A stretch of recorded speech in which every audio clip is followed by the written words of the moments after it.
আসসালামু আলাইকুম সবাইকে বিদ্যাবাড়ি পাবলিকেশনসের পক্ষ থেকে স্বাগত জানাচ্ছি। আমি শাওন মুস্তফা। বরাবরের মতোই আমাদের একেবারে অনেকদিন পর আপনাদের সামনে মূলত আসা বহুল আলোচিত এবং বাংলাদেশের সর্বোচ্চ বিক্রিত বই এনটিআরসি ডাইজেস্ট প্লাসের নতুন মোড়কে আপনাদের সামনে চলে এসেছে। আপনারা অলরেডি অবগত আছেন যে খুবই শীঘ্রই আপনাদের এনটিআরসি এর পরীক্ষাটা হতে যাচ্ছে এবং সার্কুলার আসছে খুব শীঘ্রই আশা করি। তো সেহেতু এনটিআরসি ডাইজেস্ট প্লাস বইটা থেকে আপনি কীভাবে পড়াশোনা করলে ভালো করতে পারবেন এবং একটা পূর্ণাঙ্গ মার্ক ক্যারি করতে পারবেন এই বিষয়ে দিক নির্দেশনা দেওয়ার জন্য আপনাদের সামনে আজকে এসেছি আমি। পাশাপাশি এনটিআরসি এই ডাইজেস্ট প্লাস বইটা আমাদের নতুন মোড়কে এবং ছোট আঙ্গিকে আপনাদের অনেকের মনে হতে পারে যে আগের বইগুলো অনেক বড় বড় ছিল, এখনকার বই এখন যেটা আমাদের নতুন এসেছে এটা কিন্তু অতটা বড় না। আপনাদের যাতে ভয়ের কারণ না হয় জন্য আমরা চেষ্টা করেছি আরও বেছে বেছে কিছু টপিকসগুলোকে যেগুলো আসার সম্ভাবনা নেই সেগুলো বাদ দিয়ে নতুন কিছু টপিকস অ্যাড করে নতুনভাবে আপনাদের এই নতুন মোড়কে বইটা নিয়ে আসার জন্য। সো এখান থেকে আমি চেষ্টা করব কিভাবে ঠিক আপনারা সম্পূর্ণ বইটি পড়বেন। তার মধ্যে আমার যেহেতু জিকে পার্ট, আমি জিকে পার্টটা নিয়ে আলোচনা করব। আপনারা সাধারণ জ্ঞানে কিভাবে ভালো করবেন, কোন কোন টপিকসগুলো বেশি গুরুত্ব দেবেন। যদিও বইয়ের পূর্ণাঙ্গ পার্টটা একেবারে খুবই বেশি গুরুত্বপূর্ণ আমি মনে করি, কারণ এখানে ছোট করে আমরা সব কিছু তৈরি করে দিয়েছি। তো আশা করি যে আমাদের সাথে আপনাদের এই জার্নিটা খুব ভালো যাবে এবং সম্পূর্ণ বইটা কিভাবে পড়বেন আমরা প্রত্যেক দিন আপনাদের সাথে লাইভে আসবো, এসে আপনাদেরকে এই বিষয়ে বাংলা, ইংরেজি, সাধারণ জ্ঞান, জিকে থেকে শুরু করে সায়েন্স, আইসিটি এই বিষয়গুলো আপনাদেরকে জানানোর চেষ্টা করব। আশা করি এই বিষয়ে আপনারা মোটামুটি উপকৃত হবেন। তো আমরা যদি এনটিআরসি ডাইজেস্ট প্লাস বইটা বলার আগেই একটু জাস্ট আপনাদের অনেকে কিউরিওসিটি থাকে যে স্যার বইটাতে কি কি আছে বা কি নেই, আমরা নতুন কি পাচ্ছি, আগের বই থেকে এর ডিফারেন্সটা কি, এই বিষয়গুলো নিয়ে একটু আলোচনা করার চেষ্টা করব। তো আমরা দেখতে পাচ্ছি বইটার কালার কিন্তু খুবই একটা মানসম্মত এবং স্ট্যান্ডার্ড একটা কালার, প্রথমত এটা বলবোই আমি। দ্বিতীয়ত আমরা যদি দেখি বইতে আগে যা ছিল আগের তো সব কিছু থাকছেই, নতুন করে আমরা আগের বইয়ে যেটা করেছিলাম যে এই যে পেজগুলো আপনাদের কিন্তু এরকম কালার করে আমরা দেইনি। আগের বইয়ে ছিল 50 দিনে কিভাবে আপনি বইটাকে শেষ করবেন।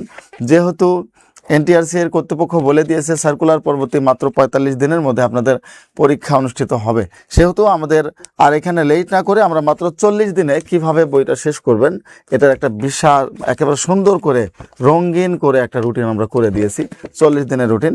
এরপর যদি আমি দেখি আর কি আছে বৈশিষ্ট্য, আগের বৈশিষ্ট্যের মধ্যে আপনাদের প্রত্যেক দিনে চাকরিজীবী এবং ছাত্রদের জন্য আপনারা কিভাবে সাধারণ শিক্ষার্থীরা পড়াশোনা করবেন সেই বিষয়ে আমরা একটা রুটিন করে দিয়েছি এবং তারপরে পরে আমরা কোনগুলো পরীক্ষা আসার জন্য গুরুত্বপূর্ণ টপিকস সেগুলো স্টার মার্কিং করে দিয়েছি এবং সবার শেষে আমরা কিন্তু আপনাদের জন্য ওএমআর রঙিন কপি যুক্ত করে দিয়েছি। পাশাপাশি এটাও বলে দেব যে আপনাদের ঠিক এই বইটার দাম কত আজকে আমরা এটাও বলবো। পাশাপাশি বইটা কিনে ঠিক 40 দিনে শেষ করতে পারবেন কিনা, কি উপায়ে পড়লে ভালো করতে পারবেন, এগুলো নিয়ে আলোচনা করব।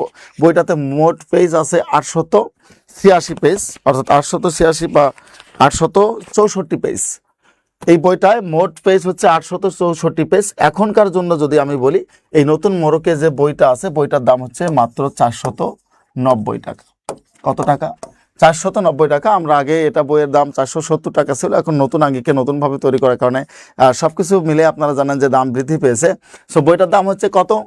490 টাকা। আর পেজ আছে কত? পেজ কিন্তু 864 পেজ, কিন্তু কম না।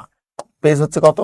864 পেজের একটা বই, আর দাম হচ্ছে মাত্র 490 টাকা। সুতরাং যারা আপনারা নেবেন, আগে আমি যেন বলে দিলাম, এরপর পড়ায় গেলে আমি এর বিষয়ে আলোচনা করব না, যারা নেবেন তারা আমাদের বিদ্যাবাড়ি.com থেকে আপনার ওয়েবসাইটে ঢুকলে সেখান থেকে পূর্ণাঙ্গ রূপে পাবেন। এছাড়া আমাদের নাম্বার থাকবে, নাম্বার থেকে আপনারা কল করলেও বইটা নিতে পারবেন।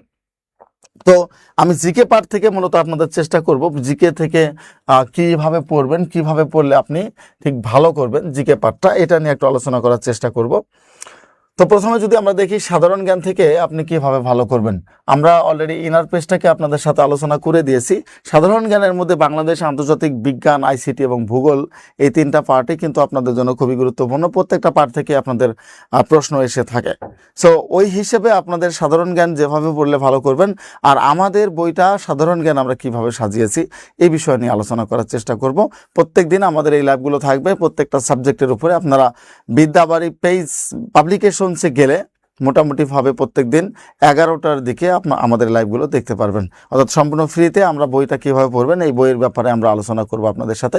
সো প্রথমে যদি আমরা দেখি বাংলাদেশ, আন্তর্জাতিক বিজ্ঞান, আইসিটি এবং ভূগোল প্রত্যেকটা বিষয় থেকে আপনাদের এই এনটিআরসিতে কিন্তু প্রশ্ন আসবে।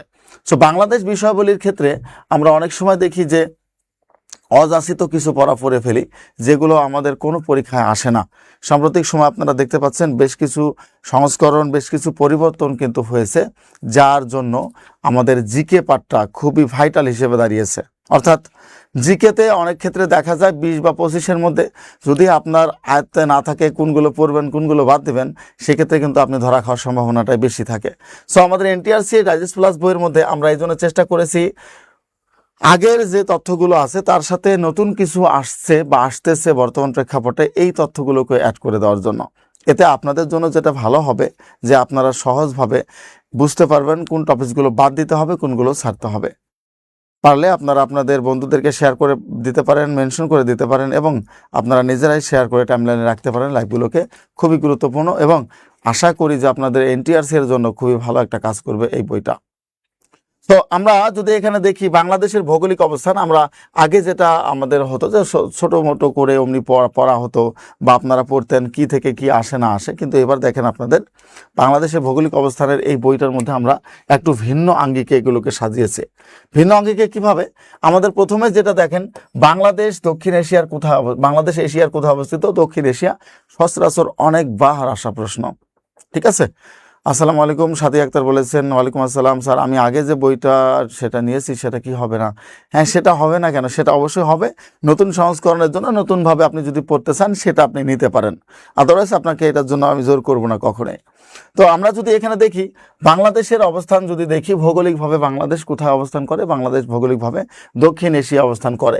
এরপরে দেখেন ভৌগোলিক অবস্থানের কারণে বাংলাদেশকে কি বলা? কর্কট ক্রান্তি রেখা এদেশের মধ্যভাগ দিয়ে অতিক্রম করেছে, অর্থাৎ আমরা যেটাকে কর্কট ক্রান্তি রেখা বলি অথবা ট্রপিক অফ ক্যান্সার যেটাকে বলা হয়, এই কর্কট ক্রান্তি রেখা কোথায় দিয়ে প্রবেশ করেছে? বাংলাদেশের মাঝখান দিয়ে প্রবেশ করেছে।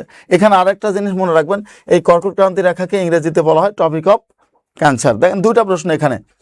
এরপর যদি আমরা দেখি, এটা মূলত 20 ডিগ্রি থেকে 34 অক্ষাংশ উত্তর অক্ষাংশ থেকে 26-38 অক্ষাংশ উত্তর অক্ষাংশের মধ্যে দিয়ে বিলং করেছে। অর্থাৎ আমরা যদি ম্যাপ আকারে দেখি, ম্যাপ আকারে দেখলে এই মানে যেহেতু পৃথিবীর মানে ডিম্বাকৃতি এরকম করে যদি দেখে, এগুলো আমাদের অন্যান্য ক্লাসগুলোতে আমরা পড়িয়ে থাকি, এরকম আর কি 34 অক্ষরেখা থেকে উত্তর থেকে কত দূর গিয়েছে, এক অক্ষরেখা সমান সমান আমরা এক দ্রাঘিমা সমান সমান আমরা জানি 4 মিনিট। এরকম করেই কিন্তু সেই গ্রিনিচ মানমন্দির থেকে আমাদের সময়ের এই পার্থক্য প্লাস 6 ঘন্টা, যদিও এটা এখানে আছে অলরেডি। তারপরে আসেন আমরা পূর্ব দ্রাঘিমা রেখার দিকে 92, 88 থেকে 92 পূর্ব দ্রাঘিমায় আমরা বিলং করি। আর এখানে যদি মাঝ বরাবর আপনি ধরেন 90 দ্রাঘিমা রেখা, এই 90 দ্রাঘিমা রেখাকেই আমরা কি করি? সবসময়ের জন্য 4 দিয়ে গুণন করি, এটা 360 মিনিট হয়। আর 360 মিনিটেই হচ্ছে 6 ঘন্টা। এই জন্য আমরা কি গ্রিনিচ মানমন্দির থেকে 6 ঘন্টা প্লাস, যত বেশি পূর্বে আসি আমরা 6 ঘন্টা প্লাস হয়ে যাই। ওকে, সাথী আক্তার বলেছে এনটিআরসি বইটা নিয়েছি, অনেক বেস্ট, থ্যাংক ইউ সাথী আক্তার। তাহলে আমাদের এখান থেকে যেগুলো এই টপিকস থেকে মূলত ভৌগোলিক অবস্থান থেকে যেগুলো আসার মতো সেগুলো কিন্তু অলরেডি আমি এখানে পড়িয়ে দিচ্ছি দাগে দাগে। এরপর আসেন বাংলাদেশের 4 প্রান্তে কোনটাতে কি আছে। 4 প্রান্তে আমরা জানি এটা এনটিআরসি এর বলা হয় থাকে যে একটা কমন প্রশ্ন, বাংলাদেশের 4 প্রান্ত। একবার চোখ বন্ধ করে আপনি থাকতে পারেন, যে চোখ বন্ধ করে আপনি এখান থেকে একটা প্রশ্ন কমন পাবেন যে বাংলাদেশের 4 প্রান্তে কোথায় কি থাকে। তো 4 প্রান্তের উত্তর দক্ষিণ পূর্ব পশ্চিমে কি আছে? উত্তরে আমরা জানি, উত্তরে আগে যেটা আপনাদের আসতো পঞ্চগড় আসতো অথবা তেঁতুলিয়া আসতো, কারণ উপজেলা দিত অথবা জেলা দিত। কিন্তু সাম্প্রতিক সময় আমরা দেখতে পাচ্ছি এটা আর উপজেলা জেলাতে না থেকে ইউনিয়ন পর্যায়ে চলে গেছে। অর্থাৎ এখন ইউনিয়ন পর্যায় থেকে আপনাদের এই প্রশ্নটা চলে আসে। যেমন আমরা যদি বলি যে বাংলাদেশের সর্ব উত্তরের ইউনিয়নের নাম কি, এটা চলে আসে। এরপর বাংলাদেশের সর্ব উত্তরের জায়গার নাম কি বা স্থানের নাম কি, এটা চলে আসে। সুতরাং এই জেলা বা উপজেলা যেহেতু আপনারা মুখস্থ করে ফেলেছেন, এখন যেটা পড়বেন স্থান এবং ইউনিয়ন বেশি করে পড়ার চেষ্টা করবেন। তাহলে ইউনিয়ন হিসাবে আছে কি? বাংলা বান্ধা। আর জায়গিজ্জত হচ্ছে বাংলাদেশের সর্ব উত্তরের স্থানের নাম। এরপর আসেন দক্ষিণ দিকে, যদি আমরা দিকে খেয়াল করি, দক্ষিণের সবচেয়ে জেলা হচ্ছে কক্সবাজার, থানা হচ্ছে টেকনাফ এবং যদি বলি ইউনিয়ন হিসেবে হচ্ছে সেন্ট মার্টিন, ইউনিয়ন হিসেবে সেন্ট মার্টিন এবং স্থান হিসেবে কি আছে সেরাদ্বীপ। যদি স্থান হিসেবে আসে তাহলে সেরাদ্বীপ হবে, আর যদি ইউনিয়ন হিসেবে আসে তাহলে সেন্ট মার্টিন হবে। এটা কিন্তু একটু খেয়াল রাখবেন সবাই। আমরা অনেক সময় এই জায়গাগুলোতে ভুলভাল করে ফেলি। আমাদের সেন্ট মার্টিন যদি থাকে তাহলে যদি সেরাদ্বীপও থাকে আপনার উত্তর হবে সেরাদ্বীপ, কিন্তু যদি সেরাদ্বীপ না থাকে শুধু সেন্ট মার্টিন থাকে তাহলে উত্তর হবে সেন্ট মার্টিন। এরপর আসেন পূর্ব দিকে আখাইন ঠং সর্বপূর্বের স্থানের নাম, থানচি থানার নাম, বান্দরবন হচ্ছে জেলার নাম। পশ্চিম দিকে মনাকষা সর্বপূর্বে পশ্চিমের স্থানের নাম, শিবগঞ্জ থানা এবং চাঁপাইনবাবগঞ্জ হচ্ছে জেলার নাম। তাহলে এই 4টা বা 5টা তথ্য আপনারা দেখেন, একেবারে চোখ বন্ধ করে থাকতে পারেন, এখান থেকে আপনার একটা প্রশ্ন কমন পড়বে, অর্থাৎ উত্তর দক্ষিণ পূর্ব পশ্চিম এবং ভূগোল থেকে নিশ্চিত একটা প্রশ্ন থাকবে, আপনার কোনো ভুল নেই। এরপর আমরা আসি বাংলাদেশের আয়তনের দিক থেকে, বাংলাদেশ কততম, বাংলাদেশের আয়তনের দিক থেকে বাংলাদেশ কত বর্গ কিলোমিটার বা কত কিলোমিটার, এগুলো কিন্তু খুবই বেশি গুরুত্বপূর্ণ। এখান থেকে 5টা প্রশ্ন আপনাদের সচরাচর আসে। কোন কোন 5টা প্রশ্ন আসে আমি একটু আপনাদের দাগিয়ে দিচ্ছি। অর্থাৎ আমি আগে বলি, আমাদের এই বইটা যদি আসলেই পড়েন, আপনারা কেউ এই বইটা যদি পড়েন, ঠিকভাবে পড়েন, আমরা এটা কিন্তু স্বাক্ষর দিয়েছি অলরেডি যে এই বইটা থেকে আপনারা 100% কমন পেয়েছেন, এবং এখানে আশা করি যে এইবারও এটা একেবারে আপনাদের বাজারের ক্ষেত্রে, আপনাদের পরীক্ষার ক্ষেত্রে, চাকরির ক্ষেত্রে এটা 100% কমন আপনাদের নিয়ে এসে দেবে। সো এই জন্য পড়াগুলোকে আমরা একবারে ওরকম আইডেন্টিফাই করে নিয়েছি যাতে কোনটা পড়লে কি হবে। বইটার দাম মাত্র 490 টাকা। এখান থেকে বলেছি বাংলাদেশের আয়তন 1,47,570 বর্গ কিলোমিটার, বাংলাদেশের রাজনৈতিক সমুদ্র সীমা 12 নটিক্যাল মাইল, বাংলাদেশের অর্থনৈতিক সমুদ্র সীমা 200 নটিক্যাল মাইল, বাংলাদেশের মহীসোপান 350 নটিক্যাল মাইল। এই যে 5টা প্রশ্ন, এই 5টা প্রশ্ন পরীক্ষায় সবসময়ের জন্য আসে। উল্লেখ্য হয় যে দেখেন এই জায়গাগুলো কেউ কখনো মেনশন করে না। আপনি বাংলাদেশের অন্যান্য বইগুলোতে যান, যদি আমি বলি যে 1 নটিক্যাল মাইল সমান সমান কত কিলোমিটার, কোনো বইয়ে পাবেন না। আমরা দেখেন এখানে এটাও যুক্ত করে দিয়েছি। এই জন্যই বলেছি যে বইটা হচ্ছে ইউনিক একটু আমাদের ক্ষেত্রে এবং আপনাদের ক্ষেত্রে, বইটা হচ্ছে ইউনিক। কারণ 1 নটিক্যাল মাইল সমান সমান কত কিলোমিটার, এটা পরীক্ষা একবার এসেছে, তাই এটা বাদ দেওয়ার কোনো উপায় নেই। এজন্য আমরা 1 নটিক্যাল মাইল সমান সমান 1.852 কিলোমিটার এটাও আমরা মেনশন করে দিয়েছি, যাতে আপনারা বুঝতে পারেন যে নটিক্যাল মাইলটা আবার কি। 1 নটিক্যাল মাইল সমান সমান প্রায় 2 কিলোমিটার। তাহলে আমাদের ওই হিসেবে যদি আমরা দেখি রাজনৈতিক সমুদ্র সীমা কত, অর্থনৈতিক সমুদ্র সীমা কত, মহীসোপান কত, এমনিতে আমরা বুঝতে পারবো যে বঙ্গোপসাগরে আমাদের এই জায়গাটুকু আধিপত্য আছে। তারপর যদি আমরা দেখি সীমানা, বাংলাদেশের সীমানার ক্ষেত্রে আমরা সবচেয়ে বেশি যদি সচরাচর দেখি এখন যেটা আসে বা আসার সম্ভাবনা রয়েছে সেটা হচ্ছে ভারত। তো ভারতের সাথে আমাদের সীমানাটা সবচেয়ে বেশি, সীমানা দৈর্ঘ্যটাও সবচেয়ে বেশি আমরা জানি। সীমানার ক্ষেত্রে আমাদের সর্বমোট সীমানা হচ্ছে 5,138 কিলোমিটার। এরপর এখান থেকে আমাদের সবকিছু বিয়োগ হবে। আমরা এই মাধ্যমিক ভূগোলটা যদি চাই তাহলে দিবেন, আদারওয়াইজ বর্ডার গার্ড বাংলাদেশ এটাই হচ্ছে অথেন্টিক, এটাই উত্তরে আপনাদের থাকে সবসময়ের জন্য। তাহলে আমাদের সর্বমোট সীমারেখার দৈর্ঘ্য হচ্ছে 5,838 কিলোমিটার এবং আমাদের স্থল সীমার দৈর্ঘ্য 4,427, বাংলাদেশের উপকূলের দৈর্ঘ্য 711 কিলোমিটার, বাংলাদেশ ভারত সীমারেখার দৈর্ঘ্য 4,156 এবং বাংলাদেশ মিয়ানমার সীমারেখার দৈর্ঘ্য 271। এখন কথা হচ্ছে অনেক ক্ষেত্রে আপনারা যেটা করেন মনে থাকে না, স্যার আমি পড়ি আমার কেমন জানি এটা মনেই থাকে না। সেটাতে যেটা করবেন আপনারা, একবার সহজ একটা পদ্ধতি দেই, যদি আপনার একটা জানা থাকে তাহলে আপনি আরো দুটা যদি জানা থাকে আরো 3টা বের করতে পারবেন। কিভাবে? মনে করেন আপনার জানা আছে বাংলাদেশের উপকূলের দৈর্ঘ্য এবং বাংলাদেশের সর্বমোট দৈর্ঘ্য, আপনার পরীক্ষা চলে এসেছে মোট স্থল সীমার দৈর্ঘ্য কত, তাহলে আপনি কি করবেন, 5,138 থেকে আপনি মোট স্থল সীমা চাইছে, উপকূলের দৈর্ঘ্যটা বাদ দিয়ে দিবেন, দিয়ে দেখেন আপনার কিন্তু চলে এসেছে, অর্থাৎ স্থল সীমার দৈর্ঘ্যটা আপনার এখানে চলে এসেছে। অর্থাৎ আপনি দুটা যদি জানেন, যে কোনো দুইটা যদি জানেন, প্রথমটা এবং অন্য যে কোনো একটা, তাহলে আপনি বিয়োগ করে করে সবগুলো বের করতে পারবেন। এটাতে সহজ টেকনিক। এরপর যদি মনে করেন আপনার বাংলাদেশ ভারত সীমারেখার দৈর্ঘ্য জানা নেই, বাংলাদেশ ভারত সীমারেখার দৈর্ঘ্য আপনার কাছ থেকে চেয়েছে, তাহলে আপনার জানা আছে কি, আপনার জানা আছে স্থল সীমার দৈর্ঘ্য এবং মোট দৈর্ঘ্য। তাহলে আপনি স্থলসীমার দৈর্ঘ্য এবং মোট দৈর্ঘ্য থেকে মিয়ানমারের যে দৈর্ঘ্যটা আছে এটা বিয়োগ করলে কিন্তু পেয়ে যাচ্ছেন। তাহলে আপনার জানা আছে কি, স্থলসীমার দৈর্ঘ্য জানা আছে 4,427, এটা জানলেন আপনি, এবং মিয়ানমারের দৈর্ঘ্য আপনার জানা আছে 271 কিলোমিটার। কত? 271। তাহলে এখানে আপনি বিয়োগ করলে দেখেন 6, এখানে হচ্ছে 5, যদি আমরা দেখি 5, এখানে হচ্ছে 1, এখানে হচ্ছে 4, তাহলে 4,156 আমাদের ভারতের সাথে দৈর্ঘ্য। চলে চলে আসে, অর্থাৎ বিয়োগ করে করে আপনি স্থলসীমার দৈর্ঘ্যগুলো সুন্দর করে বের করতে পারবেন যদি সহজভাবে টেকনিকগুলো জানা থাকে বা এই উপায়গুলো জানা থাকে। তো আমাদের বইয়ে এইগুলোকে সুন্দর করে মেনশন করে আমরা দিয়েছি। এরপর আমরা যদি এই পাশে যাই, আমাদের সাথে আর কি আছে আমরা একটু দেখার চেষ্টা করি যে আমাদের এই বইটাতে কেন আপনাদের গুরুত্বপূর্ণ। এখানে দেখেন আমরা স্পেশালি কিছু তথ্য দিয়েছি। আমরা যদি দেখি আমরা এখানে কিছু স্পেশালি কিছু তথ্য দিয়েছি যে আর কি আপনাদের জন্য বা গুরুত্বপূর্ণ আর কি কি থাকতে পারে। একটু সময় দেন।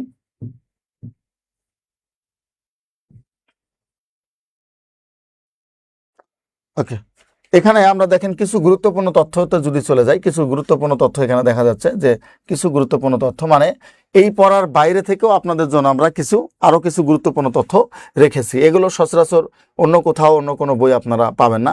যেমন একেবারে পরীক্ষায় অনেক সময় বলে দেয় যে মানে দেখা যায় বাংলাদেশের আয়তনের দিক থেকে বাংলাদেশ কততম, এটা অনেক ক্ষেত্রেই কনফিউশন আপনারা জানেন। তবে মনে রাখবেন যে বাংলাদেশ বিশ্বে আয়তনের দিক থেকে 94তম, এটাই হচ্ছে অথেন্টিক। এটা কি অথেন্টিক? বাংলাদেশের উপর দিয়ে কি অতিক্রম করেছে? কর্কট ক্রান্তি রেখা অতিক্রম করেছে। জনসংখ্যায় বাংলাদেশের অবস্থান কত বিশ্বে? বাংলাদেশের অবস্থান অষ্টম, এশিয়া বাংলাদেশের অবস্থান পঞ্চম, মুসলিম বিশ্বে বাংলাদেশের অবস্থান চতুর্থ। দেখেন বিশ্বের দিয়েছি, এশিয়ায় দিয়েছি, মুসলিম বিশ্বে দিয়েছি, আর তো আসার সম্ভাবনা নেই। আছে এই তিনটা একসাথে আপনাদের আমরা ইনক্লুড করে এই বইটাতে দিয়ে দিয়েছি। বাংলাদেশের সীমান্তবর্তী জেলা কতটি? 32টি। ভারতের সীমান্তবর্তী বাংলাদেশের জেলা কতটি? 30টি। মিয়ানমারের সীমান্তবর্তী বাংলাদেশের জেলা কতটি? 3টি। এগুলো একসাথে করে দেওয়া। অনেক বইয়ে পাবেন উল্টাপাল্টা করে দেওয়া, কিন্তু আমাদের ডাইজেস্ট প্লাস বইয়ে আমরা চেষ্টা করেছি যেই তথ্যটা যার সাথে রিলেটেড, সেটা সেখান থেকে রিলেট করে দেওয়ার জন্য। আপনাদের কিছু জানার থাকলে আপনারা কমেন্ট করেন, এখানে আমি উত্তর দেওয়ার চেষ্টা করব। স্যার 2024 সালের বইটা আছে, এখন কি নতুন বইটা নেব? এখন যেহেতু নতুনভাবে সরকার পরিবর্তন হয়েছে, নতুন সিস্টেম আসতেছে, নতুন নিয়ম সব হচ্ছে, আমি আশা করব যে খুব একটা বেশি কিছু না, দুটা বই রেখে দেখেন আপনার কাছে কম্পেয়ার করে ঠিক কোনটা ভালো কোনটা খারাপ বা কোনটাতে বেশি ইনক্লুড হয়েছে। যদি আপনার কাছে মনে হয় ফিনান্সিয়াল অ্যাভেলেবল আপনার আছে, তাহলে আপনি কিনে ফেলতে পারেন, কোনো সমস্যা নেই। বইটার দাম হচ্ছে কত? 490 টাকা। আমি আবার দেখাচ্ছি, আমাদের এই বইটা এখন নতুন আঙ্গিকে, নতুন মোড়কে, নতুনভাবে একেবারে সুন্দর করে বাজারে নিয়ে আসা হয়েছে। আগেরকার সব কিছুই তো আছে, পাশাপাশি আপনাদের রুটিনটাকে একটু আপডেট করে দিয়েছি আমরা, ওএমআর শিটটাকে একটু আপডেট করে দিয়েছি, এবং কাভার পেজ থেকে শুরু করে ভিতরে বেশ কিছু পড়া আমরা নতুন আঙ্গিকে দিয়েছি। এর মধ্যে যদি গুরুত্বপূর্ণ বলি, আমাদের জুলাই গণঅভ্যুত্থান আগের বইগুলোতে ছিল না, এবার আমরা জুলাই গণঅভ্যুত্থানটা বইতে নিয়ে এসেছি, এবং জুলাই গণঅভ্যুত্থান থেকে আপনাদের কী কী প্রশ্ন আসতে পারে সেগুলোও নিয়ে এসেছি। এরপর অন্যান্য তথ্যগুলো আমরা অ্যাড করেছি। যেমন এখন আমরা দেখতে পাচ্ছি যে বেশ কিছু তথ্য মুসলমান বিশ্ব বা মুসলিম বিশ্ব থেকে এই তথ্যগুলো বেশ অনেক ক্ষেত্রে আসে। সো এরপর আমরা যদি দেখি বাংলাদেশের ভূপ্রকৃতির ক্ষেত্রে, আমাদের বাংলাদেশের ভূপ্রকৃতির দিক থেকে যদি আমরা তাকাই, বাংলাদেশের ভূপ্রকৃতির পাহাড় সমূহ আপনাদের অনেক ক্ষেত্রে পরীক্ষায় চলে আসে। এই পাহাড় সমূহ যদি আমরা দেখি যে ভূপ্রকৃতির দিক থেকে বাংলাদেশ কত প্রকার, এটা খুব বেশি কমন প্রাপ্ত। সাবজেক্টিভ বই কবে পেতে পারি? সাবজেক্টিভ বই ইনশাআল্লাহ খুব শীঘ্রই পাবেন। আমাদের অলরেডি 2-1টা বই মার্কেটে চলে এসেছে, তবে খুব শীঘ্রই পাবেন আশা করি আরও অন্যান্য সাবজেক্টিভ বইগুলো। তো এখানে যদি আমরা বাংলাদেশের ভূপ্রকৃতির ক্ষেত্রে একটু তাকাই, দেখেন বাংলাদেশের ভূপ্রকৃতি হচ্ছে, প্রকৃতিগতভাবে বাংলাদেশের ভূপ্রকৃতি 3টা শ্রেণীতে বিভক্ত। কয়টা? 3টা। এর মধ্যে হচ্ছে টারশিয়ারি যুগ, প্লাইস্টোসিন কালের যুগ এবং সাম্প্রতিক ভূমি। আমরা এখানে দেওয়াই আছে টারশিয়ারি যুগের ভূমি হচ্ছে বাংলাদেশে 12%, প্লাইস্টোসিন কালের ভূমি হচ্ছে বাংলাদেশে 8%, বাকি 80% ভূমি হচ্ছে কি একেবারে নব্যপ্লাবন ভূমি।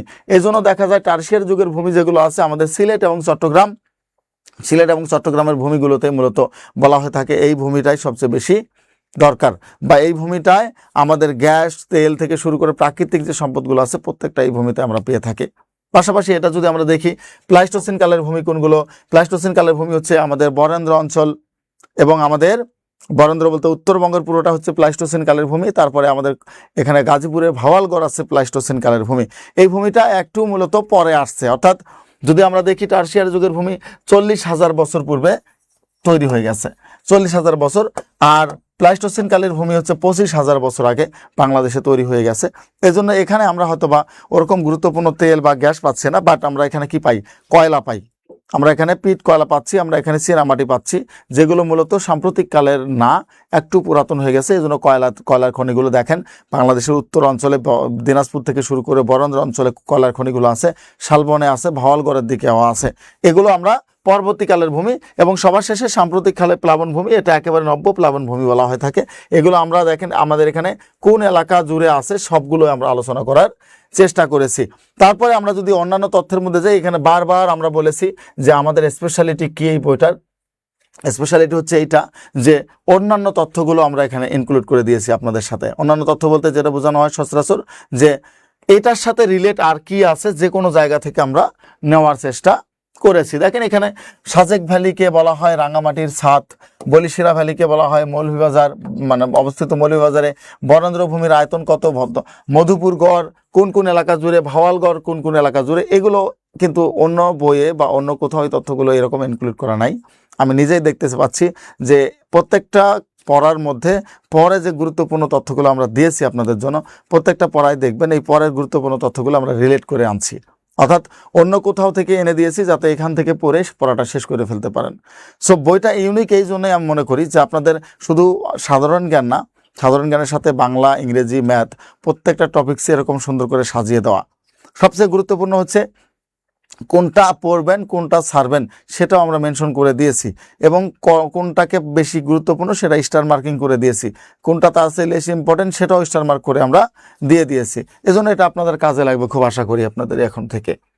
এরপর আমরা যদি দেখি আর কি আলোচনা আমাদের এখানে করা আছে, আমরা দেখেন বিগত শিক্ষক নিবন্ধনের প্রশ্নগুলো আমরা দিয়েছি। আপনাদের কাছে মনে হতে পারে যে স্যার আমরা এতক্ষণ যা পড়লাম এখান থেকে দেখি কি কমন আছে। দেখেন আপনাদের একেবারে হাতে আঙ্গুল দিয়ে ধরিয়ে দিচ্ছি। বাংলাদেশের সীমান্তবর্তী বিলোনিয়ার সীমান্তবর্তী জেলা হচ্ছে ফেনী। ফেনীর বিলোনিয়া আপনারা নাম অনেক আগে থেকে শুনেছেন। বাংলাদেশের ভৌগোলিক অবস্থান কোথায় বা কত থেকে কত, এই যে এটা আপনাদের পড়িয়েছি 88 থেকে 92 পর্যন্ত। বাংলাদেশের কোন জেলা দুই দেশ দ্বারা বেষ্টিত, এটা রাঙ্গামাটি জেলা, এটা একটু আগে আমি পড়ে দিলাম। দহগ্রাম, আঙ্গরপুতা, ছিটমহল কোথায় অবস্থিত, কোন জেলা অবস্থিত, লালমনিরহাট জেলায় অবস্থিত। তারপরে আমি যদি দেখাই নিচের দিকে আসি, বাংলাদেশের মোট সীমান্ত দৈর্ঘ্য কত, একটু আগে আপনাদেরকে বলে দিলাম 5138 কিলোমিটার বাংলাদেশের সীমান্ত দৈর্ঘ্য। ভৌগোলিকভাবে গুরুত্বপূর্ণ একটি কাল্পনিক রেখা বাংলাদেশের উপর দিয়ে গিয়েছে, তার নাম কি, কর্কট ক্রান্তি রেখা, অলরেডি পড়িয়ে দিয়েছি। বাংলাদেশের সর্বোত্তরের উপজেলার নাম কি, তেঁতুলিয়া, এটাও আপনাদেরকে একটু আগে আমি পড়িয়ে দিয়েছি। দেখেন ওই পড়ার মধ্যে থেকে এই পড়াগুলো সব আছে। আপনি যা এখানে দেখতে পাচ্ছেন, আপনাকে যা এতক্ষণ পড়িয়ে আসলাম দেখেন হুবহু মিলে যাচ্ছে। এটাই হচ্ছে আমাদের ইউনিক। আমরা এই জন্য বারবার আপনাদের বলি যে পড়া কোনটা বাদ দেবেন আর কোনটা ধরবেন, কোনটা রাখবেন, এটা একান্ত আপনার ইচ্ছা। তবে যদি না ধরতে পারেন যে কোনটা থেকে আসতে পারে, কোনটা বাদ দিতে হবে, তাহলে আপনি ধরা খাবেন। কারণ অনেক বেশি পড়ার মাঝে ঠিক গুরুত্বপূর্ণ পড়া কোনটা কোনটা আসতে পারে এটা অনেক সময় আমরা কিন্তু জানি না। না জানার ব্যাপারটাই আপনাদেরকে আমরা ধরিয়ে দেব। এটা হচ্ছে আমাদের সবচেয়ে বড় কাজ। এবার আমরা আসি বাংলাদেশের আবহাওয়া এবং জলবায়ুর ক্ষেত্রে আপনাদের কোন প্রশ্ন আসতে পারে বা কোনগুলো গুরুত্বপূর্ণ। রিসেন্ট কয়েকদিন আগে আপনারা দেখতে পেলেন প্রাইমারি থেকে শুরু করে বেশ কিছু পরীক্ষায় চলে আসছে বাংলাদেশের শরৎকাল কবে, বাংলাদেশের গ্রীষ্মকাল কবে, কোন কোন মাস গ্রীষ্মকাল, কোন কোন মাস হেমন্তকাল, কোন কোন মাস বসন্তকাল। এটা দেওয়ার মূল কারণটা কি জানেন? এটা দেওয়ার মূল কারণ হচ্ছে আমরা আসলে মাসগুলো ভুলে যাচ্ছি, আমরা বাংলাকে ধারণ করতে পারছি না, এজন্য এগুলো দেওয়া। সেই জন্য আপনাদের এখান থেকে আমরা এভাবে সাজিয়ে নিয়েছি যে বাংলাদেশে কেন প্রচুর বৃষ্টিপাত হয় বর্ষাকালে, সেটার জন্য দক্ষিণ পশ্চিম মৌসুমী জলবায়ুর প্রভাবে বাংলাদেশের মোট বার্ষিক গড় বৃষ্টিপাত 203 সেন্টিমিটার। বাংলাদেশের সবচেয়ে বেশি বৃষ্টি হয় কোথায়? সিলেটের লালখানে, তাই না? লালাখাল বা লালখানে আমরা যদি বলি। এরপর যদি আমরা দেখি বাংলাদেশের শীতলতম মাস কোনটি? জানুয়ারি। বাংলাদেশের উষ্ণতম মাস কোনটি? এপ্রিল। বাংলাদেশের বার্ষিক গড় তাপমাত্রা থাকে, এটা যদি অত বেশি গুরুত্বপূর্ণ নয়, তবে আগেরগুলো দেখেন মোটামুটি যেগুলো পড়াচ্ছি সবগুলোই মানে অন্যরকম। আগের ডাইজেস্ট বইয়ে নেই এত কিছু। হ্যাঁ, আগের ডাইজেস্ট বইয়ে এত কিছু নেই বলতে এমন না, আগের ডাইজেস্ট বইটাতে আমরা কম্প্রেস করতে হয়তো বা আমাদের একটু সমস্যা হয়েছে। এখন আমরা একেবারে মূল ভূগর্ভ যে তথ্যগুলো, মূল যে তথ্যগুলো, এগুলো আমরা নিয়ে আসার চেষ্টা করেছি এই ডাইজেস্ট বইটাতে। নতুন আঙ্গিকে বলা মানে, নতুন মোড়কে বলা মানে, এটাকে যত বেশি আপডেট তত বেশি কি হয়, যত বেশি সংস্করণ তত বেশি আপডেট, তাই না? সো যত বেশি আমাদের সংস্করণ হচ্ছে, এটা আমরা মনে করি যে নতুন সংস্করণে নতুনভাবে নিয়ে আসছি। আগের যে সংস্করণগুলো ছিল এগুলোকে বাদ দিয়ে নতুনভাবে নতুন সংস্করণে বইটা নিয়ে আসা, নতুন আঙ্গিকে নতুন মোড়কে। ক্লিয়ার? এবং সবচেয়ে এটা গুরুত্বপূর্ণ যদি আমি পাঠটা বলি, এখানে দেখেন কিউআর কোড দেওয়া আছে। একেবারে পেছনে কিউআর কোড দেওয়া আছে আপনাদের এখানে। এই কিউআর কোড দেখে আপনি যেটা করতে পারবেন, এই কিউআর কোড দেখে যদি আমাদের এখানে আরও কোনো আপডেট তথ্য আমরা দিয়ে থাকি, এটা দেখে আপনারা এটাতে জাস্ট কি করবেন, স্ক্যান করবেন, করে আপডেট তথ্যগুলো পেয়ে যাবেন। এটা আমাদের দিয়ে দিয়েছি আপনাদের জন্য বিশেষ একটা আয়োজনের মধ্যে। সো এটা আপনারা দেখবেন, ভবিষ্যতে যদি কোনো কিছু আপডেট হয়ে গেছে তাহলে আপনারা কিউআর কোড দিয়ে এটা সুন্দর করে স্ক্যান করে এই তথ্যগুলো নিয়ে নিতে পারবেন। আশা করি ক্লিয়ার। এরপর দেখি আমরা যদি বাংলাদেশে বার্ষিক গড় বৃষ্টিপাত আলোচনা করলাম। প্রাক কালবৈশাখী ঝড় কখন হয়, এটা কিন্তু পরীক্ষায় কয়েকবার আসছে। কালবৈশাখী ঝড় কখন হয়? চৈত্র এবং বৈশাখ মাসে, কখনো বৈশাখ এবং জ্যৈষ্ঠ মাসে না। কালবৈশাখী ঝড় চৈত্র এবং বৈশাখ মাসে, যখন মূলত বসন্তকালের এই প্রাক মৌসুমী বায়ুটা আস্তে আস্তে কি করে, পূর্ব মানে দক্ষিণ দিক থেকে উত্তর দিকের দিকে চলে যায়। উত্তর দিকে গিয়ে সেটা যাইতে যাইতে 1-2 মাসের মধ্যে সেটা কি করে, একেবারে আমাদের হিমালয় পর্বত পর্যন্ত চলে যায়। হিমালয় পর্বতে গিয়ে আঘাত হানার পর আবার বাতাসটা ওই পাশে যেতে না পেরে আবার ব্যাক করে। যখন আস্তে আস্তে যায়, এগুলো যে একসাথে জড়ো হয়, একসাথে বাতাসগুলো হয়, এবং যখন ছেড়ে দেয় তখন দ্রুত বেগে বাতাসটা চলে আসে আমাদের দিকে। এটাই হচ্ছে উত্তরবঙ্গের দিকে, বাংলাদেশে উত্তরবঙ্গের দিকে এই প্রাক মৌসুমী বায়ুর সময় কালবৈশাখী ঝড় হয়। কি হয়, এই বাতাসটা আবার দ্রুত বেগে চলে আসার জন্য এটা কালবৈশাখী ঝড় হয়। এটাকে কালবৈশাখী ঝড় হিসেবে আমরা মনে করি। তো চৈত্র এবং বৈশাখ মাসে এটা হয়। গ্রীষ্মকালে তাপমাত্রা খুব একটা দরকার নেই। বাংলাদেশের উষ্ণতম স্থান নাটোরের লালপুর, আর শীতলতম স্থান বাংলাদেশের শ্রীমঙ্গলের মৌলভীবাজার। কোথায়? মৌলভীবাজারের শ্রীমঙ্গলে বাংলাদেশের শীতলতম স্থান। এগুলো থেকে যদি আমি আপনাদেরকে বলি যে এই যে কয়েকটা পড়া আমি পড়াইলাম, আপনাদের যদি দেখি যে বিগত সালে দেখেন কি আসছে এখান থেকে, একবারে ধরে দেওয়ার মতো প্রশ্ন। বিগত সালের প্রশ্নগুলোতে দেখেন কি পেয়েছেন আপনারা কমন, মানে পরীক্ষার হলে গিয়েই মনে করতে পারেন যে আপনি এখান থেকে কমন পাবেন। দেখেন, নিচের কোনটি জলবায়ুর উপাদান নয়? আমরা যদি দেখি সচরাচর এখানে বায়ু প্রবাহ, বাড়িপাত, সমুদ্র স্রোত। কারণ বায়ু প্রবাহ থেকে জলবায়ু হয়, এটা উপাদান, এটা সমুদ্র স্রোত হচ্ছে। বাংলাদেশের সবচেয়ে কম ভূমিকম্প ঝুঁকিপূর্ণ অঞ্চলগুলো কোনটি? দক্ষিণ পশ্চিম অঞ্চল, অর্থাৎ বাংলাদেশের সিলেট থেকে শুরু করে চট্টগ্রাম এবং উত্তরবঙ্গেরও বেশ কিছু এলাকা আছে, তারা হচ্ছে ভূমিকম্প প্রবণ এলাকা। এটা চলে আসছে আপনাদের কততম? 18তম স্বীকৃতি মধ্যে স্কুল পর্যায়ে। বাংলাদেশের উষ্ণতম স্থান একটু আগে পড়িয়ে দিয়েছি, লালপুর। নাটোরের লালপুর হচ্ছে উষ্ণতম স্থান। বাংলাদেশের কোন স্থানে সবচেয়ে বেশি বৃষ্টিপাত হয়? আপনাদের একটু আগে আমি দেখিয়ে দিয়েছি, সেটা কোথায়? সিলেটের লালাখালে। সিলেটের লালাখালে সবচেয়ে বেশি বৃষ্টিপাত হয়। আমরা যদি এই পাশটা একটু দেখি যে আর কি দিয়ে আর কি পড়িয়েছি, আর কি আসতে পারে। দেখেন, একটু আগে বলেছি বাংলাদেশের সবচেয়ে বেশি বৃষ্টিপাত হয় কত সেন্টিমিটার, বা বাংলাদেশে বার্ষিক গড় বৃষ্টিপাত হয় কত সেন্টিমিটার। একেবারে ধরা প্রশ্নগুলো যা যা পড়াচ্ছি সবগুলো এখান থেকে কমন প্রাপ্ত প্রশ্ন। 203 সেন্টিমিটার বাংলাদেশে বার্ষিক গড় বৃষ্টিপাত হয়, 203 সেন্টিমিটার এখানে দেখেন দেওয়া আছে। অর্থাৎ প্রশ্নের সাথে হুবহু মিলে যাবে। যা পড়াবো, যা এখানে দিয়েছি আমরা, চোখ বন্ধ করে দেখবেন, বা যদি যান আপনি মানে পরীক্ষার হলে গিয়ে দেখবেন যে হুবহু কমন পড়ে গেছে আপনাদের জন্য। এটা ক্লিয়ার? সো মনোযোগ দিয়ে পড়তে হবে। জিকে পাঠটা চাইলেই আপনি খুব সুন্দর করে, কিন্তু এখন আর পারবেন না, কারণ সময় চেঞ্জ হয়ে গেছে।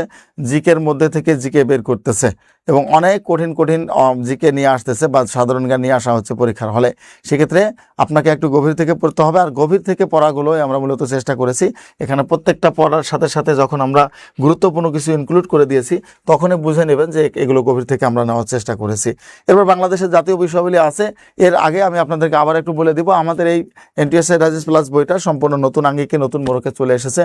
আপনারা চাইলে বইটা কিনে নিতে পারেন মাত্র 490 টাকা। কত টাকা? মাত্র 490 টাকা। বিদ্যাবাড়ি.com আপনারা ঢুকলে, আমাদের ওয়েবসাইটে ঢুকলে, সেখানে বইটা সম্পর্কে ডিরেক্ট আপনারা বিকাশ পেমেন্ট করে বা যে কোনো পেমেন্ট করে বিকাশ আপনারা অর্ডার করতে পারবেন। আপনার ঘরের কাছে আপনি এটা পেয়ে যাবেন। এছাড়া বাংলাদেশের সকল লাইব্রেরিগুলোতে এই বইটা পাওয়া যাবে। আপনারা লাইব্রেরিগুলোতে খোঁজ নেবেন, সেটা পেয়ে যাবেন। 490 টাকা এটার মূল দাম, আপনার প্রাইস, কুরিয়ার চার্জ ছাড়া। এবং এটাতে পেজ আছে 864। এবং এটা স্পেশাল কেন, আপনারা বইটা হাতে পেলে মোটামুটি জানতে পারবেন। আর এটা প্রত্যাশা করব যে শুধুমাত্র আপনাদের মানে এনটিআরসি এর কাভার করার পাশাপাশি আমার কাছে মনে হয় সাম্প্রতিক যে সকল 11 থেকে 20তম গ্রেডের চাকরিগুলো আছে, সেখানে তথ্যগুলো এটা মোটামুটি কাভার করে ফেলবে। অর্থাৎ যদি কেউ এই বইটা মোটামুটিভাবে মুখস্থ করে ফেলতে পারেন, আশা করি এটা থেকে একটা কম্প্যাক্ট প্রিপারেশন আপনি নিতে পারবেন এনটিআরসি এর জন্য। আর কোনো বই পড়তে হবে না। বইটার বিশেষত্ব আপনাদের 40 দিনের রুটিন করে দেওয়া আছে। এরপর আপনাদের স্টুডেন্ট যারা, তারা কীভাবে পড়বেন সেটা বলে দেওয়া আছে, এবং যারা চাকরিজীবী তারা কীভাবে পড়বেন সেটা বলা আছে। এছাড়াও বইয়ের প্রত্যেকটা সাবজেক্টে বইয়ের প্রত্যেকটা সাবজেক্টেই আলাদা করে আমরা ইনার করে দিয়েছি, স্টার মার্কিং করে দিয়েছি, গুরুত্বপূর্ণ কোনটা আসতে পারে সেটাও বলে দিয়েছি। সুতরাং আশা করি যারা নেবেন, যারা নেন নাই তারা বইটা নিয়ে দেখতে পারেন আপনাদের কেমন লাগে বইটা। আর যারা নিয়েছেন তারাও আবার নতুন করে যদি মনে হয় আপডেট ভার্সন নেবেন, এগুলো পরে আপনাদের অনেক চেঞ্জ হয়ে গেছে, সেক্ষেত্রে নিতে পারেন, কোনো সমস্যা নেই। এবং সবার শেষে আমরা বইটার সাথে ওএমআর যুক্ত করে দিয়েছি। তাহলে বইটার দাম হচ্ছে 490 টাকা। হ্যাঁ, আগের ডাইজেস্ট বইয়ে নেই এত কিছু। হ্যাঁ বলেছে জামদুল ফেরদৌস বিদ্যাবাড়ির সাবজেক্টিভ বই কি আছে? বিদ্যাবাড়ির সাবজেক্টিভ বই নেই বা বের হচ্ছে খুব শীঘ্র। আমরা অলরেডি 2-1টা বই বের করে ফেলেছি, ওখান থেকে আপনারা নিতে পারেন। আর আমরা খুব শীঘ্রই হয়তোবা আপনাদের জন্য আরও বই বের করব, বা আমাদের বই বের করার প্ল্যান চলছে এবং আমরা সেগুলো কাজ করে যাচ্ছি। আশা করি বিদ্যাবাড়ির সাথে থাকলে বিদ্যাবাড়ি আপনাকে হতাশ করবে না, বিদ্যাবাড়ির সাথে থাকবেন, বিদ্যাবাড়ির সাথে রাখবেন। আর বলে দিচ্ছি প্রত্যেক দিন সকাল 11টায় আমাদের এই বই থেকে বই কিভাবে পড়বেন, বই থেকে কিভাবে পড়ে আপনি ভালো করবেন, এই বিষয়ে যাবতীয় তথ্য নিয়ে আমাদের প্রত্যেকটা স্যার আপনাদের সামনে আসবেন এবং আপনাদের এই বিষয়ে দিক নির্দেশনা দেবেন এবং পড়াগুলো পড়িয়ে দেওয়ার চেষ্টা করবেন। আজকের মতো এখানেই রাখছি। ইনশাআল্লাহ আগামী ক্লাসে আবার আপনাদের সাথে দেখা হবে। সেই পর্যন্ত সবাই ভালো থাকবেন, সুস্থ থাকবেন। আল্লাহ হাফেজ।